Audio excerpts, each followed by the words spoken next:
There's this thing I want us, it's a notion, or should I call it an assumption, that I would love you to speak on. I don't know if you would demystify it or agree to it. Most people say that Africans do not read. And, you know, narrowing it down to Kenya, people are saying that Kenyans do not read. Is this just an assumption, or from a writer's perspective and from someone who's big on literature and you understand that side, you know, that field well? Yes, yes. Is that the case? No, that is something that I would very easily debunk, that Africans read. What is at question is, what do they read? But they read. I'll give you an example. You know, Nairobi is actually one of the most vibrant literary hubs in the world. Yes. Okay? Many literature events happening every day, book launches, and you go to those spaces, there are great Kenyans who are coming for those events. You organize, the other time we organized a book launch on a Tuesday at Alliance, and it was full. Yeah.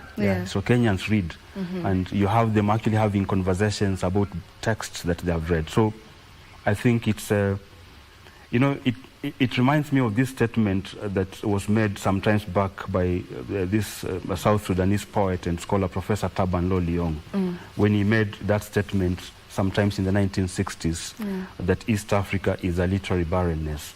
So you'll have some very lazy reporters, every time they met Professor Taban Loliong, that was the question that they would ask him, the prof.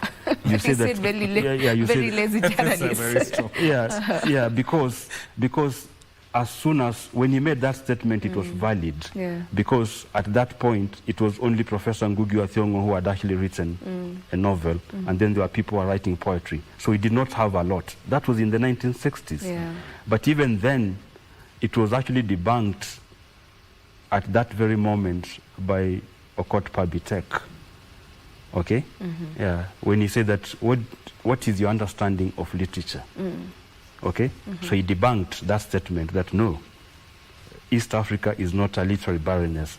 Professor Chris Wanjala, the great Kenya's foremost literary critic, debunked that statement many years ago when he wrote his book, Seasons of Harvest. Yeah? So it's the same thing, that those who actually make this statement about Kenyans not reading, or this reading culture, they don't understand what is happening in the literary scene.